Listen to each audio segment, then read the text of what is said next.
ஹபீபி 360 suffer சேனலின் வழியாக உங்கள் அனைவரையும் சந்திக்கின்றேன். ஹபீபி, எல்லோரும் எப்படி இருக்கீங்க? நல்லா இருப்பீங்கன்னு நம்புகிறோம்.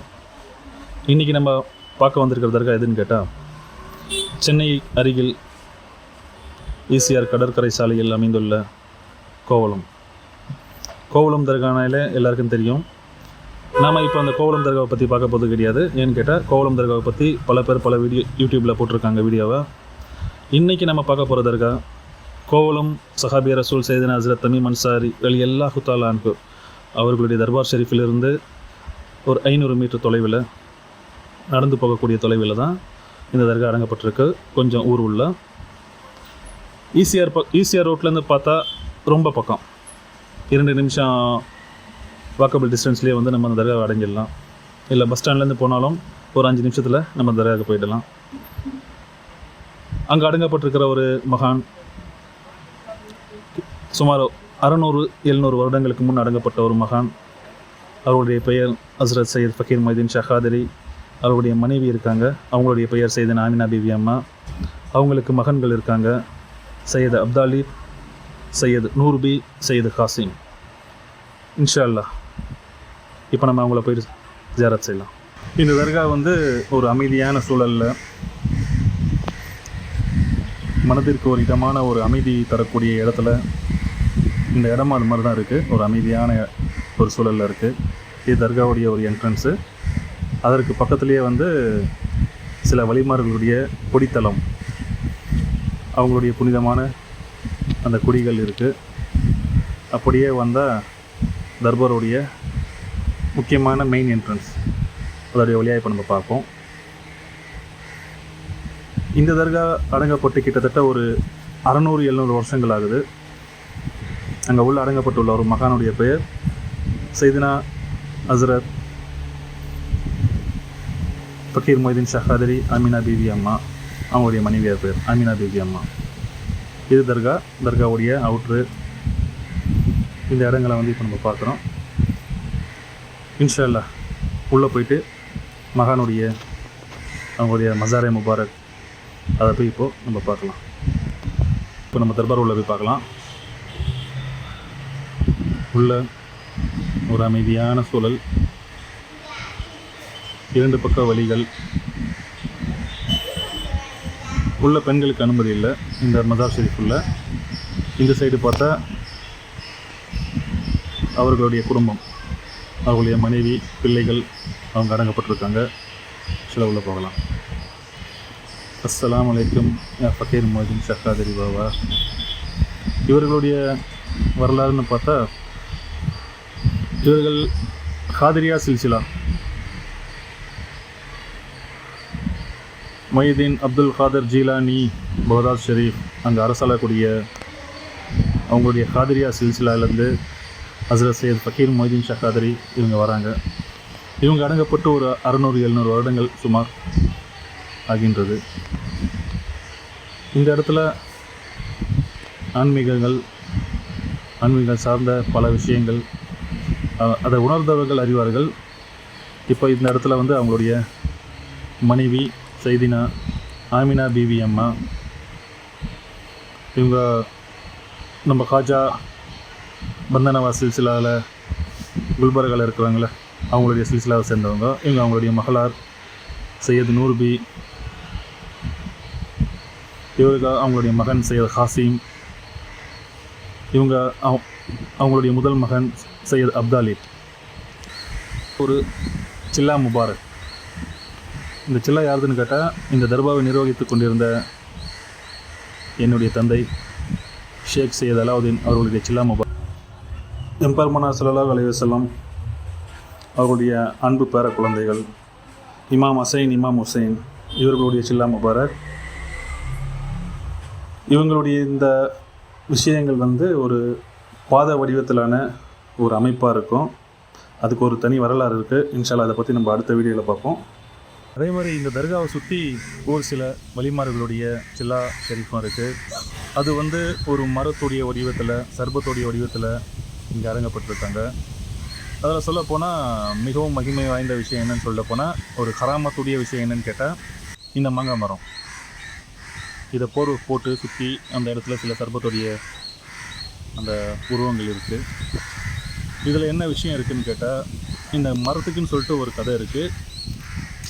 ஒரு சமயத்தில் இடி இடித்து இந்த மரம் தனியாக பட்டு போகிற நிலமலை ஆகி அதை வெட்டலான்னு சொல்லிட்டு போகும்பொழுது வெட்டுறதுக்கு உண்டான சூழ்நிலைகளை அமையாமல் போய் கடைசியாக மறுநாள் வெட்டிக்கலாம் அப்படின்ற அந்த மரத்தை வெட்டலாம் அப்படின்ற மாதிரி ஒரு சூழ்நிலை வரும்பொழுது அந்த இடத்துல அந்த மரம் தனியாக இருந்த மரம் ஒன்றாகி அந்த கீழேருந்து மேலே வரைக்கும் ஒரு குறிப்பிட்ட அளவுக்கு ஒரு சர்பத்துடைய உருவம் எப்படி இருக்குமோ அந்த அளவுக்கு அந்த இடத்துல ஒரு உருவம் மாதிரி அந்த மரத்தில் தென்பட்டு பட்டு போன மரம் திருப்பி வளர ஆரம்பிச்சு.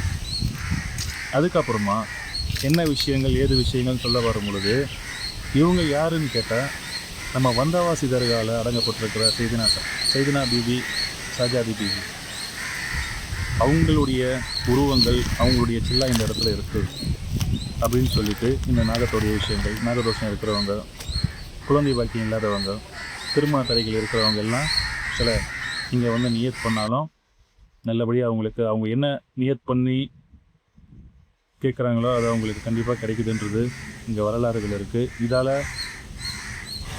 மகிமை அடைந்தவர்கள் பல பேர் இன்னும் முன்னும் போயின்னு தான் இருக்காங்க இந்த தர்காங்களுக்கு. இந்த இடத்துல பக்கத்துலேயே வந்து ஒரு மருதாணி மரம், இதுலேயும் ஒரு சில கதைகள் இருக்குது. கதைகளாக மட்டும் இல்லாமல் உண்மையான சம்பவங்களாகவும் இருக்குது. இந்த மருதாணி மரத்துக்குள்ளே ஒரு சிறிய பாம்பு புத்து மாதிரி ஒரு டைம் இருந்துச்சு. அது இப்போது இல்லாமல் இல்லை. அந்த இடத்துல என்ன ஆச்சுன்னு கேட்டால், இது உள்ள ஒரு சர்பம் இருக்கும். இந்த இடம் எப்போனா சுத்தம் இல்லாமல் இருக்கிற மாதிரி இருந்துச்சுன்னா அந்த சர்பம் அந்த மரத்துலேருந்து வெளியே வந்து யாருடைய கண் பார்வையிலாம் காமிக்க வச்சுட்டு இந்த இடத்த சுத்தம் பண்ணுங்க அப்படின்ற மாதிரி அடுத்த செகண்ட் அவங்க மறைஞ்சிடுறாங்க. இதை நிறைய பேர் பார்த்துட்டு சொல்லியிருக்காங்க. அதுக்கப்புறமா இந்த மருதாணி மரத்தோடைய விஷயத்தில் யார் அடங்கப்பட்டிருக்காங்கன்னு கேட்டால், நம்ம ஆத்தாங்கரையில் ஆத்தாங்கரை பள்ளிவாசல் இருக்குது பார்த்திங்களா, அங்கே அடங்கப்பட்டுள்ள சையத் அலி ஃபாத்திமா அவங்களுடைய ஒரு கராமத், அவங்களுடைய ஒரு விஷயங்கள் இதில் அடங்கப்பட்டதால் அவங்களுடைய பெயரால் வந்து இந்த இடம் இருக்குது. வீடியோவோட இறுதி பதிவில் இருக்கும். அனைவருக்கும் ஒரு சிறிய கருத்து. அவுலியாக்களின் தரிசனம் பெற்றால் ஆன்மாவிற்கு சுகம் அப்படின்னு ஒரு பாடல் வரிகள் இருக்குது. இந்த வகையில் சில பேர் சொல்கிற விஷயங்கள் வழிமார்கள் இல்லை அப்படின்னு கபர் முட்டிகள் சொல்லுவாங்க. சரிங்களா, சொல்கிறவங்க சொல்லின்னு போகட்டும். அவுலியாக்கள்னால் யாருன்னா, இறைவனுடைய கட்டளைகளை முழுமையாக பின்பற்றி மார்க்கத்தினுடைய நெறிமுறைகளால் வாழ்ந்து அல்லாவின் பேரன்பையும் திருப்பொருத்தத்தையும் அல்லாவுடைய நெருக்கத்தை அடைந்த ஆன்மீக பெரியார்கள், வலிமார்கள், அவுலியாக்கள்னு சொல்லிட்டு நம்ம சொல்கிறோம். சரிங்களா, இந்த வகையில் இறை தூதர்களின் தோழர்கள், சஹாபாக்கள், தாபீன்கள், தபை தாபீன்கள், ஆன்மீக வழிகாட்டி சூஃபி ஞானிகள் சொல்லுவோம் பாருங்களா, அவங்க எல்லாருமே வந்து அவுலியாக்கள் என்ற அந்த அந்தஸ்தில் அடங்குவாங்க. இன்ஷா அல்லாஹ் நாம் அனைவரும் இறைவனின் திருப்பொருத்தத்தை அடைவோம் என்ற நம்பிக்கையுடன் உங்களிடமிருந்து விடைபெறுகின்றேன். அஸ்ஸலாமு அலைக்கும் ரஹ்மத்துல்லாஹி தஆலா வ பரகாத்துஹு.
வீடியோவுடைய நிறைவு பகுதிகள் முடிவடைந்துவிட்டது.